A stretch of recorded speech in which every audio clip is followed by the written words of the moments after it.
High everyone, আসসালামু আলাইকুম। Hope you all doing well. আর দেখতেই পাচ্ছেন সকাল সকাল ঘুম থেকে উঠেই আজকে আমি ঘরের টুকিটাকি কাজগুলো শেষ করে নেব। তবে আমি সকালে ঘুম থেকে উঠে সবার আগে যেটা করি, আমি আমার এই বারান্দায় চলে আসি। আর এই যে দেখতে পাচ্ছেন কি সুন্দর ঠান্ডা হাওয়া বইছিল আজকে। আর আজকে সকালে উঠে আমার মনটা অনেক বেশি ভালো ছিল, কারণ আমি ফেসবুকে সোনার হরিংটা পেয়ে গেছি। হ্যাঁ, আপনারা ঠিকই শুনতে পেয়েছেন, যে সোনার হরিং বলতে আমি বুঝিয়েছি যে ফেসবুক কন্টেন্ট মনিটাইজেশন সেটআপ, যেটা এখন ফেসবুকের জন্য সোনার হরিংই বলা চলে। তো আলহামদুলিল্লাহ আমি সেই সেটআপটা পেয়ে গেছি আপনাদের দোয়া আর আপনাদের সাপোর্টে। তো এই সেটআপ আসার কারণে যেটা হয়, আপনারা সবাই জেনে থাকবেন যে এই সেটআপের কারণে আপনার ভিডিও, রিলস ভিডিও, তারপর ফটো, তারপর টেক্সট, আপনারা স্টোরি যেটাই দেন না কেন সেটা থেকে আপনাদের টাকা ইনকাম হবে। আলহামদুলিল্লাহ আমার সেটা হচ্ছেও। তো আমি এই সেটআপটা করেও নিয়েছি। তো আজকে আমার দিনটা অনেক বেশি ভালো। তো যারা এখন পর্যন্ত এই সেটআপটি পাননি, আমি বলবো ধৈর্য সহকারে কাজ করতে থাকেন, ইনশাআল্লাহ পেয়ে যাবেন। আর আমি এই যে সকালবেলা উঠে কিছুক্ষণ আগে আমি বারান্দায় সময় কাটিয়ে তারপর ঘরে চলে এসে আজকে আমি আমার খাটটা পরিষ্কার করে নিচ্ছি, কারণ এত ডিজাইনার খাটে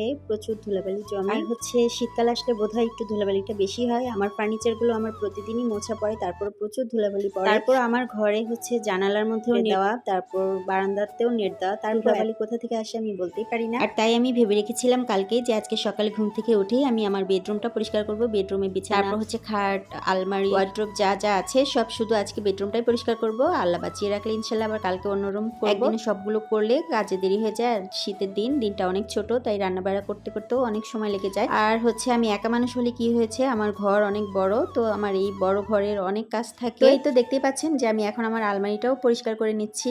একটা ব্রাশ দিয়ে আর কি আমি ধুলোগুলো পরিষ্কার করে নিচ্ছি। প্রায় সময় আমি কাপড় দিয়ে পরিষ্কার করি, তো কাপড় দিয়ে পরিষ্কার করলে হয় কি ভালোভাবে চিপা চাপার ময়লাগুলো ওঠে না, তাই আজকে একটা ব্রাশ দিয়ে সব চিপা চাপার ময়লাগুলো পরিষ্কার করে নিচ্ছি। আর আমি কিছু আমার ফলোয়ার্সদের জন্য বলতে চাই, আমি কিছু পোস্ট ছাড়ি বা ভিডিও ছাড়ি, তো সেগুলোর মধ্যে আমি দুঃখের কিছু স্টোরি লেখি বা কিছু ভিডিওর কথাবার্তা বলি। তো অনেকে মনে করে যে এগুলো আমার জীবনের সাথে সম্পর্কিত, তো না, এগুলো আমার জীবনের সাথে সম্পর্কিত না। তো অনেকে আমাকে হুট করে একেবারে মেসেঞ্জারে তার কল দিয়ে দেয়। তারপর মেসেঞ্জারের কল অপশন এখন আমি অফ রেখেছি। তো এখন আমাকে হোয়াটসঅ্যাপে মেসেজ দিয়ে জিজ্ঞাসা করেন এত কিসের দুঃখ কষ্ট আমার সাথে শেয়ার করেন, আমি আপনার দুঃখ কষ্ট ভুলিয়ে দেবো। আমার কোনো দুঃখ কষ্ট নেই, আলহামদুলিল্লাহ অনেক হ্যাপি একটা মানুষ, আলহামদুলিল্লাহ আমি অনেক ভালো আছি। তো এগুলো ট্রেন্ডিং ভিডিও, তাই ট্রেন্ডিং ভিডিওর সাথে ট্রেন্ডের সাথে গা ভাসিয়ে রাখার জন্য ভিডিওগুলো করা হয়, আদার্স অন্য কিছু। তো যাই হোক, আপনারা আমাকে নিয়ে এত চিন্তা করেন, এটার জন্যই আমি আপনাদের কাছে অনেক বেশি কৃতজ্ঞ। আর দেখতে দেখতে আমার পেজে 13,000 সামথিং ফলোয়ার্স হয়ে গেছে, আলহামদুলিল্লাহ। আপনারা এইভাবে আমার পাশে থাকবেন, এইভাবে আমাকে সাপোর্ট করে যাবেন। ইনশাল্লাহ একদিন আমি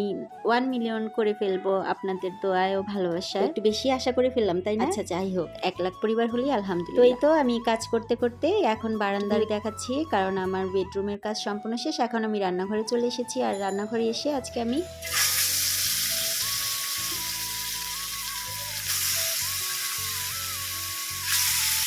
এটা বড় কি মাছ বলে, সরপুঁটি মাছ ভেজে নিচ্ছিলাম।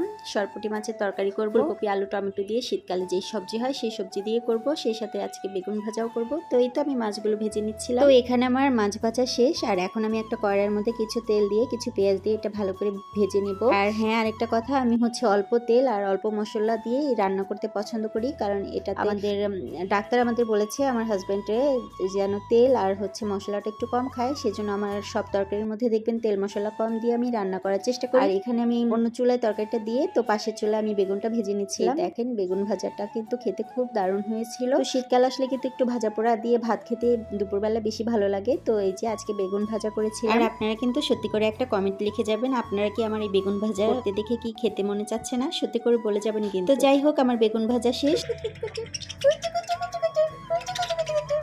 শেষ লাগে।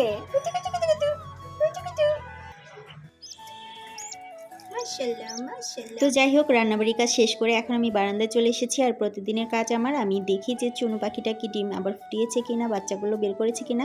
তো মাশাল্লাহ আমার চুনু পাখিটা এখন 3টা বেবি ফুটেছে। আপনারা কিন্তু মাশাল্লাহ বলতে ভুলবেন না। আর আমার ভিডিওগুলো যদি আপনাদের কাছে ভালো লেগে থাকে, তাহলে কিন্তু অবশ্যই লাইক কমেন্ট শেয়ার করতে ভুলবেন না। সবাই ভালো থাকবেন, আল্লাহ হাফেজ।